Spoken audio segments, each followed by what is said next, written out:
I long for the day where you can buy a giant box of vegan tenders for less than $10. In 2019-2020, plant-based meat sales increased significantly, but unfortunately started to decline soon after and are still falling. Why? Well, there are 3 common reasons that people give if you read all the articles about the fall of plant-based meats. Cost, right? Common complaint is price. Vegan meats are more expensive, and with high inflation rates, people are doing what they can to cut back. Which makes a lot of sense. We've got 3 kids now, one of whom eats basically as much as I do, so we're feeding 3 adults right now. So unsurprisingly, we're not eating the amount of mock meats and other vegan alternatives that we used to. I still buy certain things regularly, like the Incognito tenders. I just got those on sale. Kroger does their buy 5, save 5, so I stocked up on those. But otherwise, I get stuff when it's at grocery outlet for a good deal. That said, the price of vegan meat is all over the place, and some of it is pretty close in price to animal meat. My Kroger has 3 pounds of ground beef for $14.99, so $5 a pound. They also have Beyond ground beef for $6 a pound on sale, and it's always on sale right now. I don't know about you guys, but I never see it not on sale. I always see it on sale. Beyond is comparable in protein too, and in taste. Beyond and Impossible are the 2 I consistently hear tastes like meat, and yet Beyond sales are down too. Impossible Foods is doing well, yet their prices are crazy. $8.99 and you only get 12 ounces. That's $12 a pound versus, again, $5 a pound. Frozen plant-based chicken products like nuggets are also doing well despite the price. $7.49, you get 13.5 ounces. $8.99, you get 38 ounces. I long for the day where you can buy a giant box of vegan tenders for less than $10. And what about tofu? Again, at my Kroger, $1.67 for 14 ounces. That's $1.90 a pound. Beef, again, $5 a pound. So tofu is way cheaper than beef. Even if we look at price per gram of protein, tofu is still cheaper. And yet, tofu sales have dropped more than any other meat alternative. Finally, plant-based dairy is still going strong, especially oat milk, even though it's more than double the price of cow's milk. So I don't think price tells the whole story here. What about taste? Palatability, taste, and texture. A recent study on Nielsen household data from 2014 to 2019 found that, after first trying plant-based meat, consumers spent 75% less on it in the following months. That's consistent with Maple Leaf Foods' finding that trial rates were super high, but consumers' needs simply were not met, and they did not repeat purchases. That makes sense for Maple Leaf Foods. They own Lightlife. Lightlife generally sucks. I used to love the hot dogs and the bacon, but I don't think anyone who eats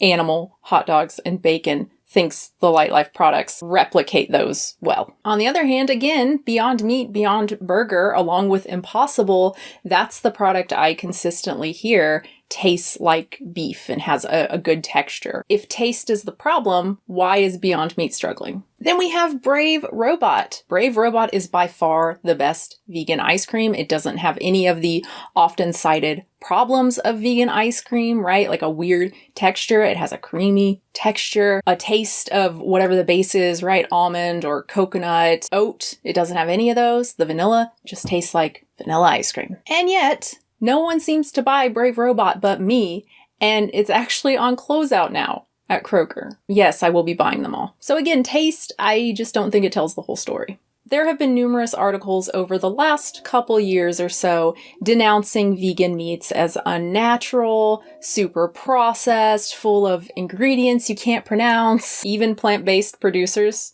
jumped on this trend. Early plant-based meat adopters may be receptive to these messages since they frequently cite health as one of the most important qualities of plant-based meat, and all consumers say they want less processed foods. But as Louis Ballard points out, processed meat sales, processed chicken sales are up, and the less processed, more natural vegan meats are not doing well. Lightlife, which in 2020 took out ads attacking Beyond Meat and Impossible Foods for their hyper-processed ingredients, has been especially hard hit. Schadenfreude aside, I am not buying that most Americans really care about the health of these products. What do I think?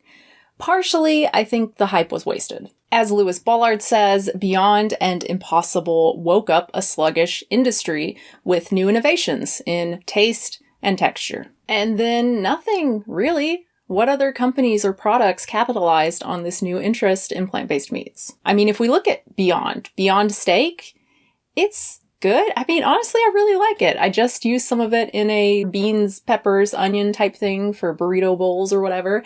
And it's got a kind of neutral, nice taste, but I don't think it's like revolutionary. I can't see people clamoring to get that like they were the Beyond Burger. Beyond Jerky, it's fine, but Louisville Jerky is delicious. Nothing is better than that stuff. And it's been around forever. Other companies, we've got ones that have been around forever. Follow Your Heart, Tofurky. They're just doing kind of what they've always done, seemingly making products for people who are already vegan. Now, Tofurky is doing relatively well, apparently.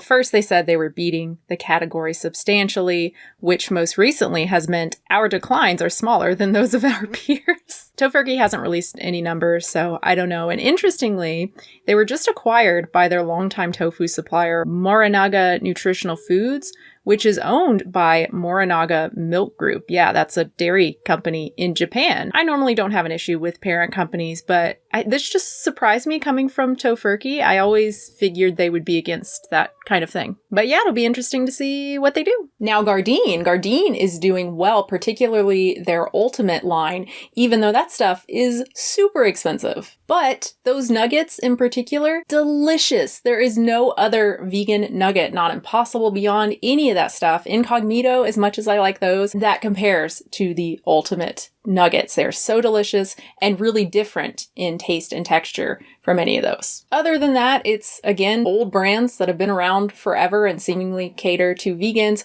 or new brands with seemingly half-assed products that leave store shelves as quickly as they got there. So a consumer tries Beyond Meat for the novelty, and supposedly it's healthier and something climate change, and hey, it's actually good. Then they try some other vegan meats and oh no, not so good. And hey, I heard that vegan burgers are actually bad for you and they're so expensive. And vegans actually kill more animals than omnivores. Oh, and cows are good for the planet too. I'm not saying this sort of scenario is necessarily common, only that I can see how all of these factors play a role, but ultimately they all go back to taste. Taste is the starting point. If people don't like the taste of a product, they're not going to buy it again, even if it is better for the planet, even if it is better for their health, even if it is better for animals. Again, the Gardein nuggets are doing great, despite being super processed, one of the least healthy vegan meats,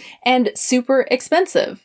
People buy them because they taste good. The average person does not like change, and they really don't care that much about the environment or animals. Just look at this recent survey. The top 3 reasons for choosing vegan meat are for health and taste. Environment isn't too far behind, but moral reasons?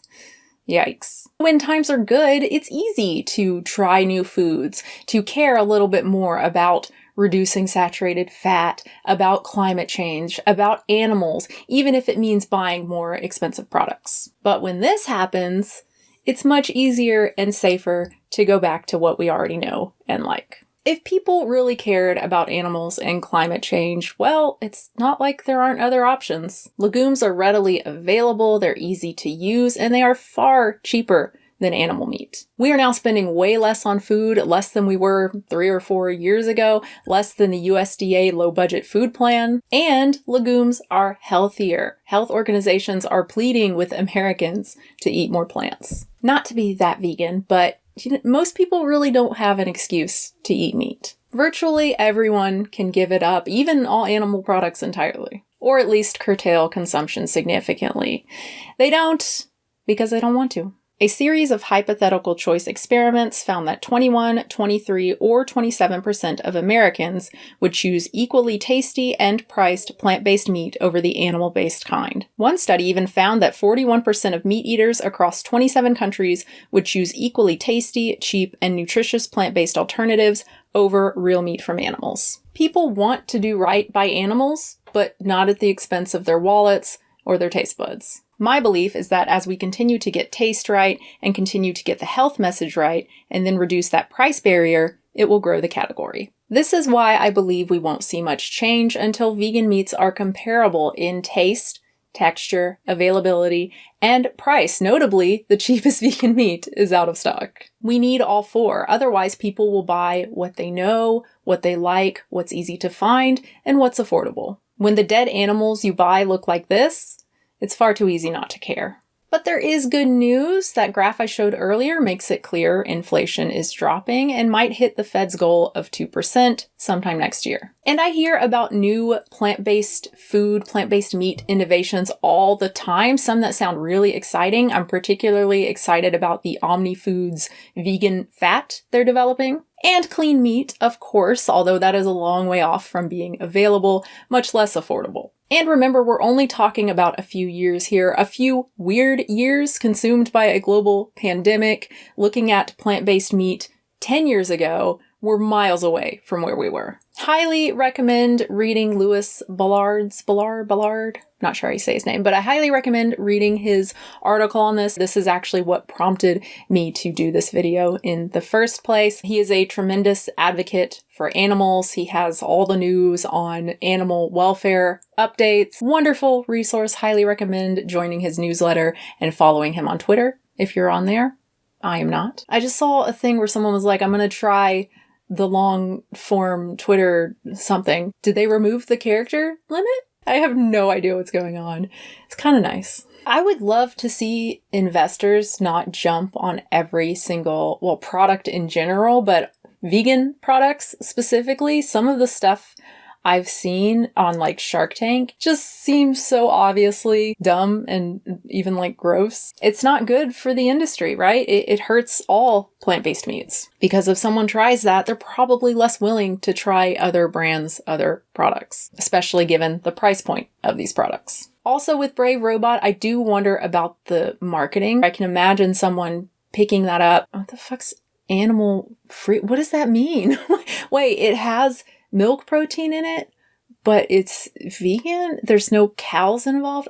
What? Sounds spooky. I'm not buying that. Another couple things I neglected to mention: lack of variety. You can get ground beef, you can get burgers, you can get meat dogs and hot balls, but you can't get like a cut of steak. This could also partially explain declining sales. And brand recognition. I was thinking about Tofurky and Brave Robot, right? Brave Robot, number one, Brave Robot is a stupid name. I'm sorry, it's so dumb. What even?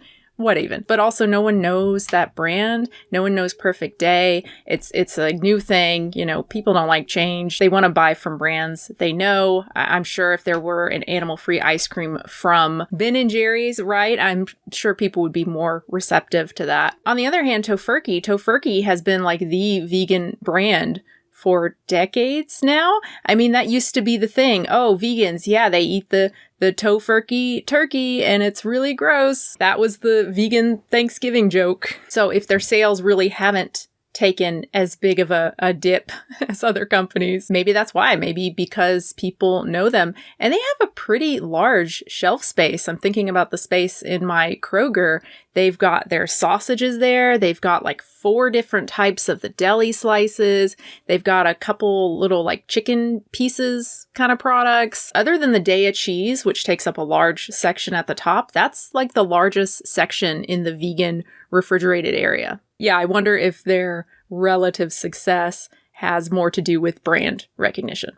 I don't know. I would love to know your thoughts on the plant-based meat industry and declining sales. And maybe you have people in your life who have tried these products and have gone back to meat, their opinions on that and why they went back to it. Again, I think most of this comes back to taste. If you don't like the taste of something, you're not going to buy it again. Or maybe you like the taste, but not enough to justify the cost. Give the video a like if you liked it. Subscribe. That helps me out a lot. I really appreciate it. I really appreciate my patrons at patreon.com/unnaturalvegan. I do upload 2 exclusive videos there a month for $5 plus patron. One is just a little vloggy thing. My next one, I'm going to go through all the books on my shelf here. Then the second video of the month is a controversial topic, something unrelated to veganism. So I've done 2 of those for this year. I'm just so grateful for Patreon and for all of my patrons.